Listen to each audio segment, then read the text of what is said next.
but I'll just button it up by saying what worries me is Al-Qaeda Central, they always went for the big operation, like a 9/11, if you will, and they're very patient. They waited years before the first attack on the World Trade Center until the second attack on the World Center, so they're still a threat potentially down the road. Leon Panetta, as usual, thank you so much. 5 years ago today, President Obama announced to the nation, indeed to the world, that U.S. Navy SEALs had raided a compound in Pakistan and killed the al-Qaeda leader Osama bin Laden. Joining us now is Leon Panetta. He served as the CIA director at the time of the raid, then moved to the Pentagon as the defense secretary. Mr. Secretary, thanks very much for joining us. Nice to be with you, Wolf. President Obama spoke with CNN's Peter Bergen in the White House Situation Room on the anniversary of the raid. I want you to listen to the president describing how it was making that final decision. Listen to this. I could honestly say by the time I made the decision that everybody had had their say, that we had all the information we were going to be able to get. We had not looked at it through rose-colored glasses. We knew the risks involved. We had prepared as well as we could. And it was, in that way, emblematic of presidential decision-making. You're always working with probabilities. And you make a decision not based on 100% certainty, but with the best information that you've got. If somebody would have told you on that day, and you were the CIA director, that 5 years later we would all be facing threats from ISIS, Al-Qaeda Central, the Nusra Front, Al-Qaeda in the Arabian Peninsula, Al-Shabaab, Boko Haram, all posing a threat to the United States. If somebody would have said to you that on that day, look what's in store 5 years from now, what would you have said? Well, I would not have anticipated that Al-Qaeda would have metastasized the way it did into all of these other terrorist groups that now threaten the United States. We were obviously focused on Al-Qaeda's spiritual leader, going after somebody who had attacked the United States of America on 9/11, and that was our principal focus. And when we were able to achieve that mission, Wolf, I thought that we had made significant progress in decimating Al-Qaeda. Unfortunately, it's metastasized into other forms of terrorism. It certainly has. And another point, I'm just curious, because as we know, 5 years ago today, the U.S. launched the Navy SEALs. Bin Laden was killed. But Al-Qaeda's number 2 man, Ayman al-Zawahiri, he assumed leadership. He still is at large. Why hasn't the U.S. been able to capture him or kill him? Well, I'm sure it's not for lack of effort. You know, at the time, there was no question that the central focus was going to be on focusing on Zawahiri after we had gotten bin Laden. And I thought, frankly, that it would be just a matter of time before we would be able to pin him down. For whatever reason, that hasn't happened. But I'm very confident that at some point, those that are in the search for Zawahiri will find him.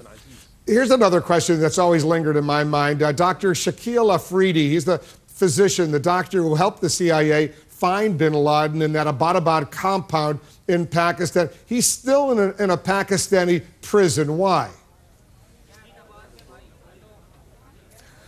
Well, I regret that very much. It's you know, part of some of the problems we have had with the Pakistanis over this entire issue. At the time when we were considering the operation, one of the options was clearly to work with Pakistan. That would have made the operation a lot easier when we did it. But because of the concern that we could not trust the Pakistanis, it was the president's decision that we really ought to do this on our own. And I think the reaction of the Pakistanis and what they've done to people that were very important to that operation just tells us that that relationship has not been very good for a long time. Do you believe high-ranking Pakistani officials were protecting bin Laden in that Abbottabad compound, which, as you know, was very close to what is considered the West Point of the Pakistan military?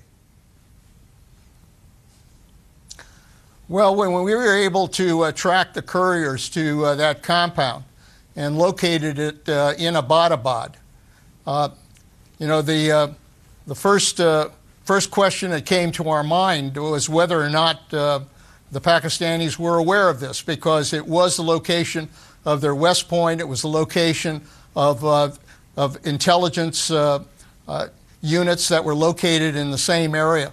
Just the fact that he was located in this compound that was 3 times the size of other compounds, had 18-foot walls on one side, had 12-foot walls on the other side, and was obviously exercising high security. The question occurred to us that there might be some tie-in. I've never seen clear evidence that people at the upper end of the Pakistani leadership really knew that that was the case. But I've always suspected that somebody somewhere down the line might well have known that, that somebody, you know, as high-ranking as bin Laden was located in that area. I know there's a lot of suspicion still on that issue.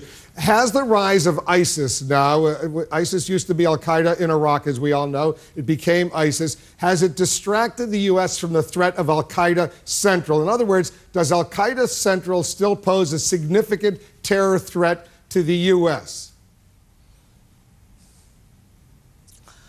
I think it's important to remember that there continue to be elements of al-Qaeda that are focusing on attacking the United States. I do think that we have been successful at decimating their leadership, going after bin Laden, going after their command and control operation, and going after their capability to design another 9/11 type attack.